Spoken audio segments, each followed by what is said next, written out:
भंडारा जिल्ह्यातील मोहाडी तालुका अंतर्गत येत असलेल्या बोंद्री येथे जिल्हा परिषद प्राथमिक शाळेचा मुख्याध्यापक अक्षरशः 1 वर्षापासून दारू पिऊन शाळेमध्ये येत होता। अखेर गावकऱ्यांनी मद्यपी मुख्याध्यापकाला रंगेहात पकडून मद्यपी मुख्याध्यापकाला शाळेच्या बाहेर काढून शाळेला कुलूप ठोकला आहे।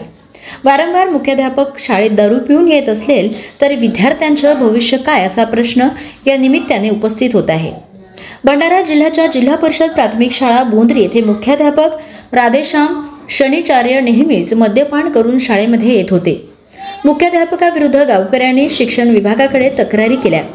शाळा शिक्षण समितीनेही तंबी दिली, मात्र कसलाही फरक पडला नाही। अखेर गावकऱ्यांनी या मुख्याध्यापकाला मद्यपान केलेल्या अवस्थेमध्ये शाळेतच रंगेहात पकडले आहे। शाळेला कुलूप ठोकून मुख्याध्यापकाला बाहेर काढले, तर आता हे गावकरी दुसरा मुख्याध्यापक नियुक्त करा तरच शाळा उघडू या निर्णयावर पोहोचले आहे। बोंद्री गावामध्ये मुख्याध्यापक 1 वर्षापासून दारू पिऊन जाणारी आणि पोराले शिक्षण काही बरोबर होत नाही।